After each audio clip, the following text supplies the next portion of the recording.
It may not be a big weekend in Athens, but it will be a crowded weekend for Georgia fans in Nashville. Big week of picks. Start straight off.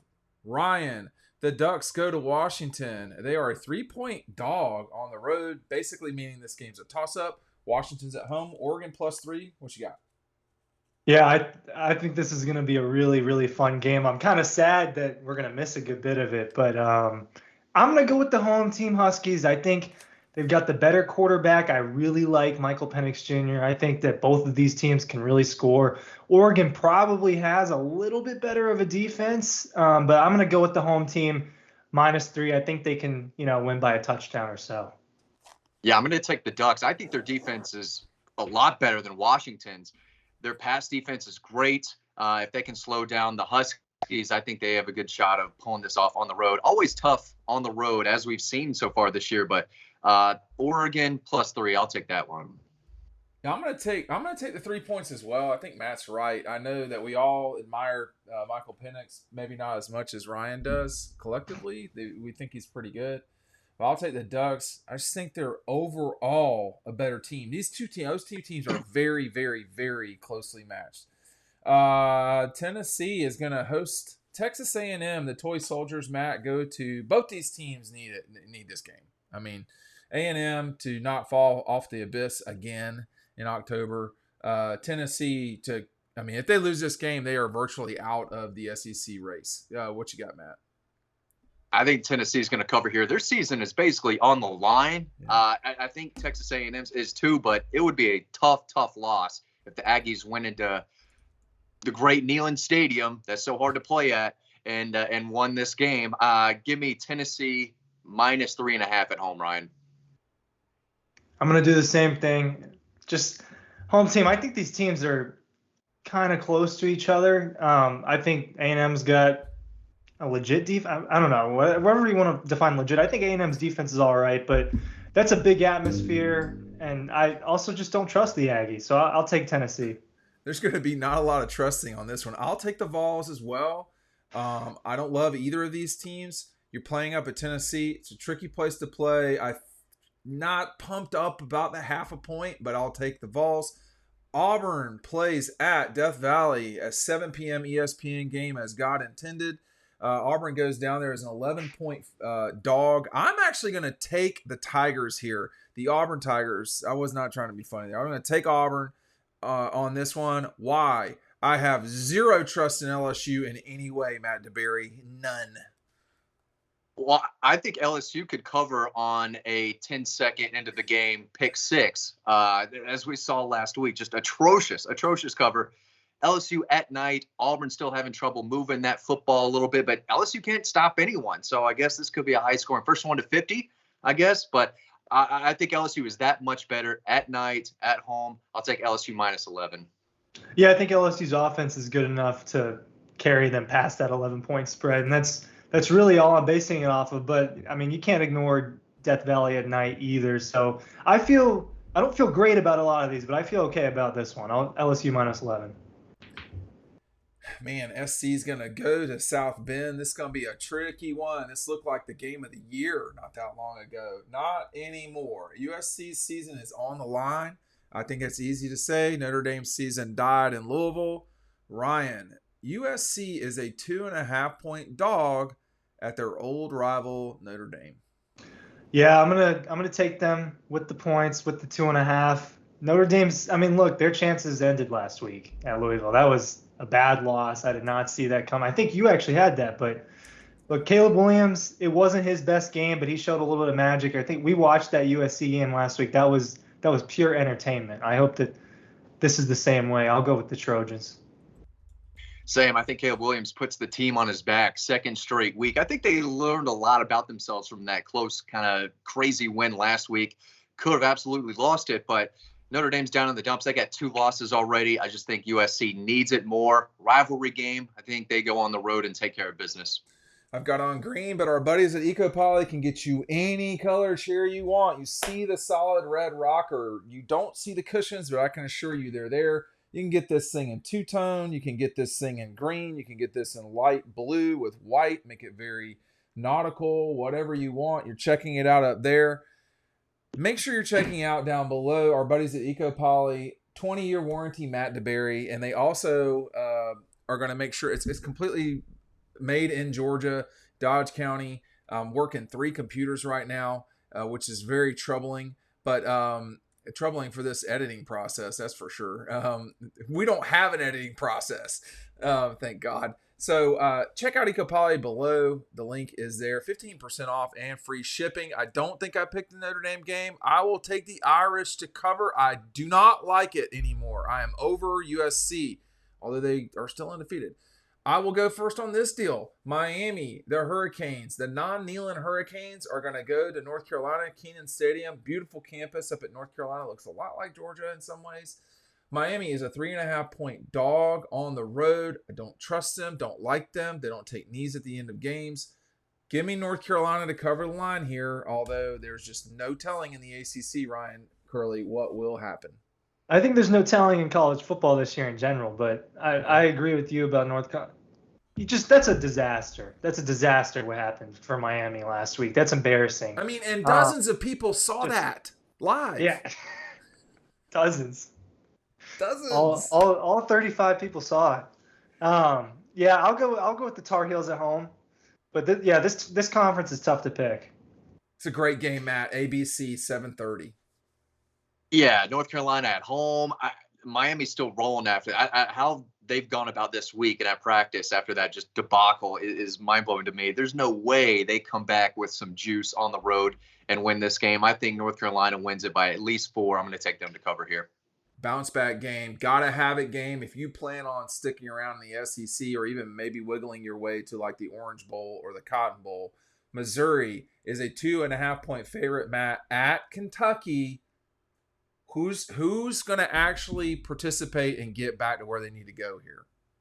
Oh, they're a dog, right? 2.5-point underdogs at Kentucky, right? Did I say that incorrectly? Maybe not. Missouri is a 2.5-point underdog. Okay. Give me Kentucky. I think they're just a different team at home. Missouri doesn't have that physical style of play, that toughness that Georgia has. Again, we talked, it was a really bad matchup for Kentucky in Sanford Stadium at night. They're not that bad, and I think they play a lot better at home. 7:30, Kroger Field. I think they come ready to play. I think they're going to win and cover this game. Yeah, I don't like this one at all. I wish I could. This is the one I wish I could skip, but I'll go with Kentucky at home just because of that. But Missouri's better than I thought. I'm going to put that out there. They're better than I thought they were. I'll go with the Wildcats. Okay, Ryan wants to protest the game. No longer allowed. We're going to go. I'm going to stick with the Cats at Kroger Field, a.k.a. Commonwealth Stadium. It's not the Kroger of Kentucky. It's the Commonwealth of Kentucky. I'm not going to get started. UCLA is a 4-point dog at Oregon State. This game's on Big Fox at 8 o'clock. And Ryan, we're going to let you go first. The Bruins, which is a bear, are a 4-point dog at Oregon State, which is a beaver. I had a discussion with my daughter today about how a chicken would never lose to a tiger. No, I wouldn't. I'm going to go with the beaver in this fight. This is not based off real life, but I'll go with the Beavers in this one. Freshman quarterback on the road. Don't want any part of it. I'll go with Oregon State. I'm going to take the Bruins here. The Bears. Rawr! They go up to Beaver Stadium, get the job done. I like this UCLA team. I really do, Dame. Why? I think Chip Kelly's getting it going. I like the young talent they have.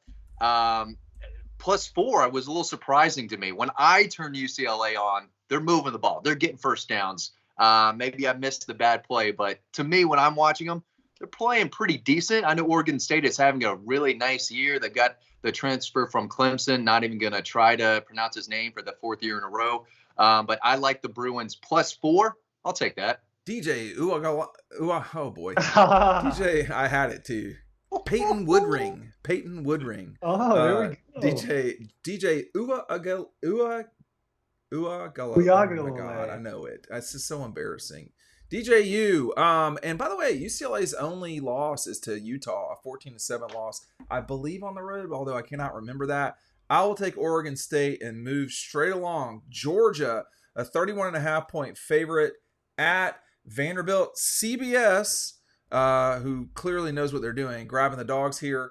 Ryan, the Dogs are going to have to cover a 31.5-point line against Vandy.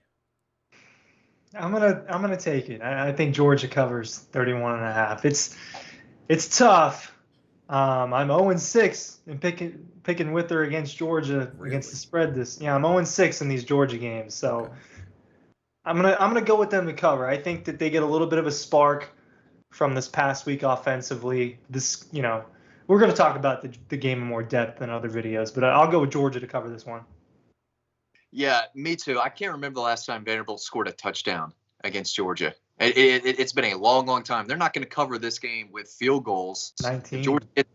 If Georgia gets into the 40s, I think they clear this line pretty easily. But I can't remember the last Vanderbilt touchdown. It's going to be a home game for Georgia, basically, in Nashville.